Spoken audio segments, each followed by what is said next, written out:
عجان رافال يعني التوفير، يعني الميزانية اللي على قد ايدينا. ازاي يا شيف؟ ما انت كنت بتقولي لنا قبل كده ان كنود هو بقى المركز الاول وعجان يعيش العمر كله، لكن خلاص انت محتاجة تبيعي اللي وراكي واللي قدامك وتبيعي مطبخ كامل عشان تجيبي عجان غالي زي كنود او غيره عامة يعني. تعالوا بقى العجان رافال منتج مصري 100%، قطع غياره غير مكلفة بالمرة، موجود هنا في مصر. المصنع بتاعه في العاشر من رمضان، وفي اكتوبر كمان المصنع بتاعه موجود. منتجات مصرية 100%. موتور بتاعه بس هو الوحيد اللي ماليزي، والتروس بتاعته مصرية، وبقية الحلل بتاعته ده فوق كده كمان عجان كبير جدا 10 لتر. وكمان الوات بتاعه كام؟ تعرفي منين ان العجان بتاعك الوات بتاعه؟ ساعات يكتبوا لك على العجان 1000 واط، هو مش 1000 واط اصلا، بيديش 500 اصلا ولا بيدي 300 واط، ده 2200 واط 3 في 1. معاه شفشه اللي هو الخلاط بتاعه، وادي العجان بالملحقات بتاعته الثلاثه، وكمان معاه مفرمه.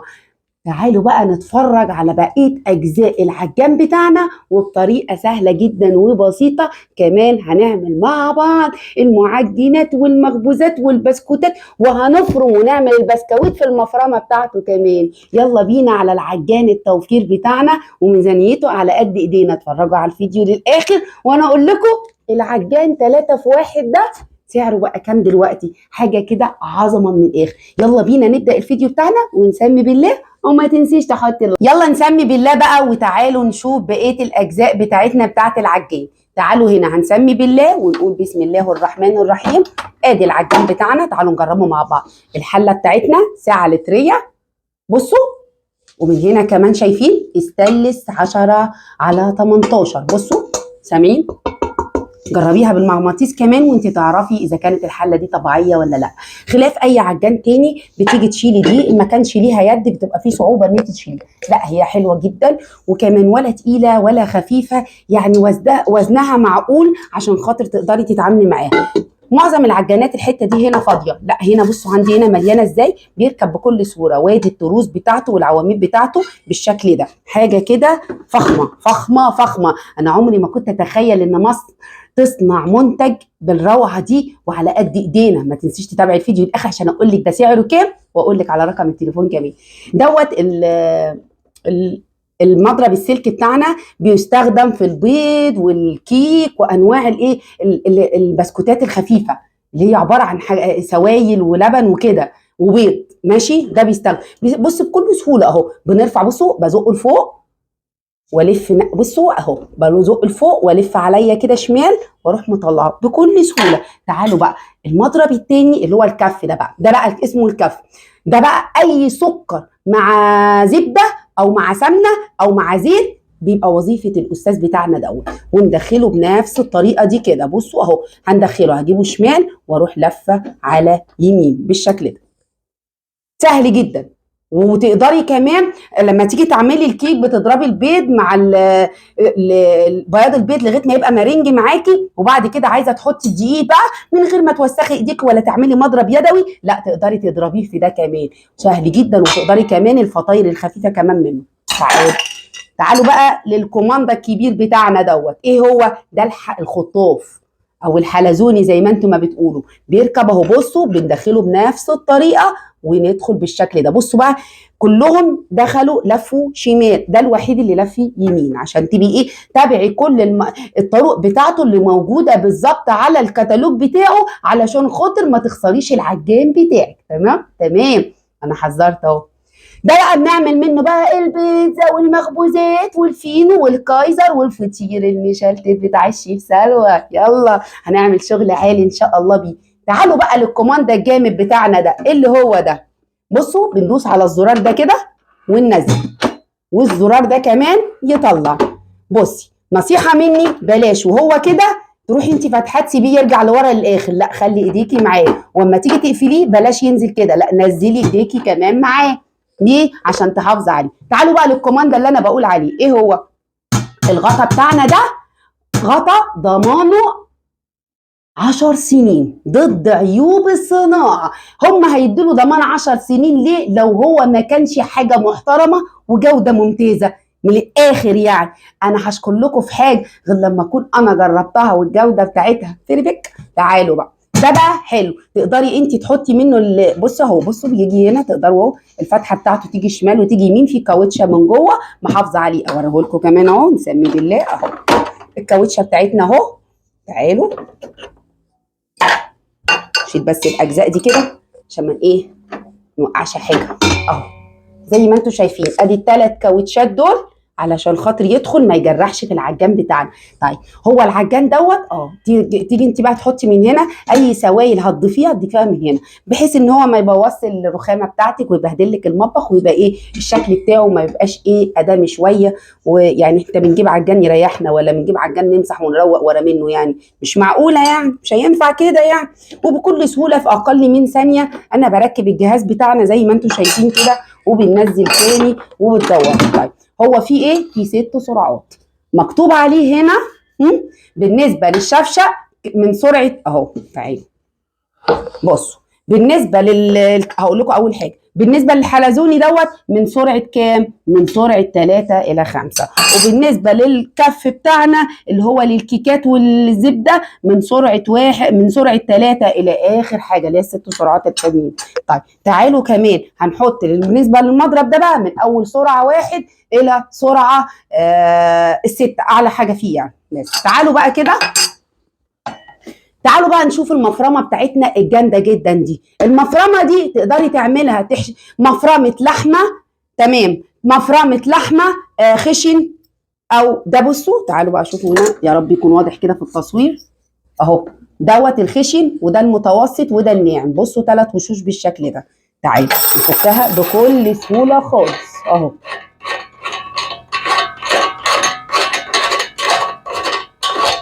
اهو بس بالراحه عشان خاطر الاجزاء دي حاميه، بس ايه ما تعورناش اهو زي ما انتم شايفين كده. بصوا الشغلانه مش محتاجه، بصوا يا جماعه، ألمونيا ومغطى بالاستانلس. اظن احنا كده عرفنا ان هو غير قابل للصدى بالشكل ده اهو. دي الادوات بتاعتنا وبالراحه عشان دي ممكن تعور. تمام كده. تعالوا بقى، ده بقى الوش دوت اللي احنا بيركب هنا بتاع السجق بتاعنا والممبار، الشغل العالي بتاع شهر رمضان هنبدأه مع بعض. ودي كمان بتركب علشان خاطر الفرم بتاع الكوبيبه، بتطحني الاول البرغل بالبتاع بالخشن دوت، وبعد كده بتدخليه على دوت للكوبيبه بتاعتنا. هنشوف الاجزاء دي كلها مع بعض واحنا بنعملها فيديوهات عملي مع الاكله او الوصفه بتاعتنا. مش كده وبس، تعالوا بقى بصوا الكلام الجامد. شايفين دي العلبه المكبس اللي احنا ده طبق اللي الصينيه بتاعته من الاستانلس بتاعنا، بصوا عامله ازاي، شايفين استانلس نقي. بصوا شايفين الاستانلس بتاعه حاجه كده نشوف فيها وشنا نظبط الحجاب واحنا في المطبخ بمعنى اصح. ده بقى المكبس اللي بنزق بيه الخضار او اللحوم الحواجات اللي احنا بنفرمها. مش كده وبس، ده وظيفته اعلى من كده. تعالوا بقى بصوا السجق بتاعنا بينزل هنا بتاع السجق، وتعالوا الوشوش بتاعتنا بننزلها ازاي اهي. تقدري بقى عشان بعد ما تغسليها ونشفيها كويس جدا كده اهو، هنحطها بالشكل ده هنا الاجزاء كلها. بصوا الجزء ده مع ده كده اهو بالشكل ده. خلاص الكلام، خلاص الكلام. تعالوا بقى قبل ما نعمله الاول، تعالوا شايفين الوش ده بقى بتاع بسكوتات العيد. بصوا ادي شكل 2 3 4 اشهر اشكال للبسكويت النشادر بتاعنا وبجميع انواعه. سهل جدا، تشغلي العجان وحطي العجينه في اقل من دقيقه، تعملي لك كيلو دقيق حطيتيه على الصاجات. شفتي الدنيا سهله ازاي؟ تعالوا بقى ده كمان هنروح منزلينه هنا. بصوا خزنا كله ازاي ونقفل كده يا معلم. شفتوا الكلام الجامد؟ اظن بقى مفيش حاجه اهو، نقفله بس اهو. في حاجه قافله عليه بس عايز يتظبط اهو. بنقدر نتحفظ بيه بالشكل دوت زي ما انتم شايفين كده اهو. بس انا هبقى اقفله بقى عشان ما اضيعش بس وقت الفيديو، وده يدخل بقى معانا بالطريقه اللي انتم شايفينها ديت وبيركب تاني. بصوا بصوا بصوا بصوا بصوا بصوا شايفين الكلام اهو؟ في اسهل من كده. وادي الوش بتاعنا اهو. الاجزاء بتاعتنا دي يا جماعه لازم تتغسل وتتنشف كويس. انا بس هبقى اركبه بقى احنا مع بعض. الوش دوت اللي هو بتاع الشفشه هنا، وفي كمان وش. بصوا نجيب بس الوش بتاعنا، وادي الوش دوت اللي هو اول ما بتخلعي المفرمه في زرار هنا امان بصوا بيتخلع ازاي من على الرخامه. في زرار هنا امام، بصوا كده اهو، اهو بتخلعي الاجزاء بتاعتها لو انت مش محتاجاها عشان تغسليها او تنضفيها، وتروحي مركبه دوت تاني بالشكل ده. بتدوسي كده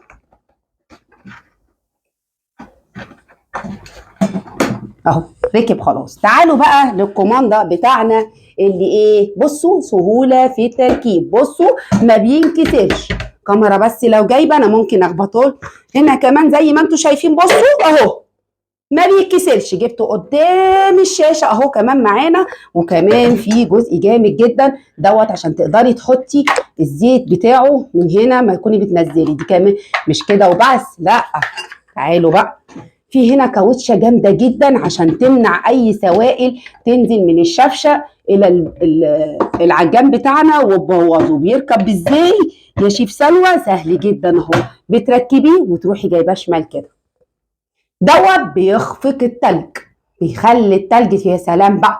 جيبي لك كيس فراوله كده مجمده في الفريزر مع كم قطعه مربعات من التلج، وتحطي كمان نص كوبايه من الحليب وافرميها يا سيدي على احلى سموزي في الدنيا ممكن تشربيه. دوت ضمان 10 سنين، دوت الغطا ده ضمانه 10 سنين، الحله دي ضمانها 10 سنين، الاسلحه دي ضمانها 10 سنين، اما بقيت اجزاء الخارجيه والداخليه للعجان دي ضمانها سنتين. المصنع بتاع الحلو بقى في الموضوع ان الضمان بيجيلك لحد البيت، زي ما اتصلتي بيهم جولك على الكرتونه كمان، والكتالوج بتاعه كمان كاتبين لك رقم تقدري ان انت تتواصلي معاهم، يجي المصمم اللي هيجيب لك قطع الغيار او اللي هيصلح لك فيه اي حاجه لحد البيت. اظن في عجان اوفر من كده. جينا للنقطه المهمه بتاعتنا بقى، ايه هي يا شيف سلوى؟ وهو سعره. بصوا يا ستي، هم عندهم عجان 1300 واط ده ثمنه 4200 جنيه، وعندهم عجان 1500 واط ده ثمنه كام؟ 4600 جنيه. طيب عجان بس. طيب لو جبت بقى عجان 2200 واط، ده القدره بتاعته 2200 واط، و2200 واط فعلا يعني مش كلام، ما بيهزروش على فكره. 2200، وهتجربوه معايا في الفيديوهات القادمه واحنا بنعمل المعجنات والمخبوزات بتاعتنا، وكمان تجربي العجان بتاعك ازاي. تعالوا نسمي كده بالله، نقول بسم الله الرحمن الرحيم، نحط الفيشه. بصوا بقى ادي السرعه بتاعته، بصوا السرعه الثانيه، الثالثه،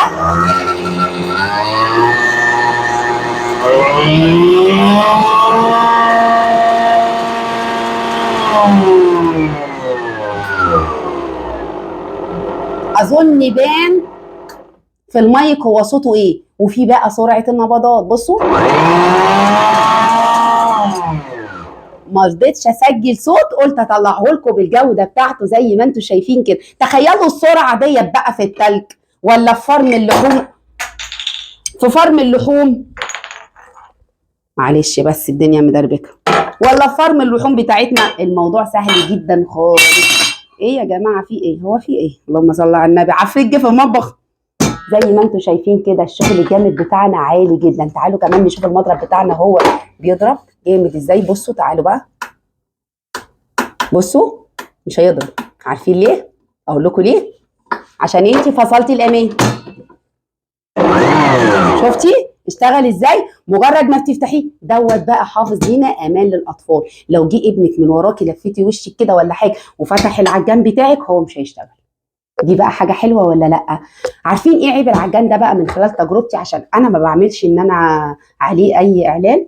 عيبه ان لما بتيجي تشغلوا الزرار بيشتغل تحت العجان مع المفرمه مع الكبه بتاعتنا. بس هو عامه احنا لما نيجي نشتغل خليكي بعقلك كده واشتغلي حاجه حاجه، لا تفرمي بس، لا تخلطي بس، لا تعجني بس. تمام كده؟ تمام قوي. تعالوا بقى ايه اقول لكم على السعر الجامد بتاعنا. انا قلت لكم السعر 1300 واط وسعر 1500 واط ودوت معلوش حاجه. تعالوا انتوا بقى، ده بقى 2200 واط عجان بس بدون مفرمه وبدون شفشه، عامل 5300 جنيه. طيب لو انا بقى جبت اللي هو 3 في 1 خلاط مفرمه العجان، الثلاثة في 1 ب 6200 جنيه، وعليه عرض دلوقتي. لو قلت انا جايه من الشيف سلوى، ايه هو بقى العرض؟ الشحن مجانا. يا سيدي على الكلام. وان شاء الله باذن الله اول السنه هينزلوا عليه عروض جامده جدا. كانوا قبل كده اول ما نزلوا المنتج كان بيبقى عليه كبه وعليه مطحنه زياده، او عليه اللهم صل على النبي هاند بلندر، اللي هو الخفق وانت في الحله وهي سخنه، زي المشروبات العدس كده والحاجات دي كلها، او شوربه الخضار. ايه رايكم في العجان بتاعنا النهارده ب 6200 جنيه، وضد عيوب الصناعه، 10 سنين ضمان الاجزاء اللي هي ما بتتكسرش، وزائد كمان الموتور اللي جوه ده هو موتور ماليزي، وماليزي طبعا موتور حلو جدا. هتقولي ده هو صناعه مصريه 100%، ازاي موتور؟ هم المسؤولين، ما هو في مصر هنا. لكن تعالي انت بقى جبتي عجان مستورد وعايزه تروحي تجيبي قطع الغيار بتاعته بكام الف؟ بكام الف؟ عايزه افهم انا. ايه رايكم في الفيديو بتاعنا النهارده؟ استنظرونا في الاجزاء اللي جايه ان شاء الله. هنعمل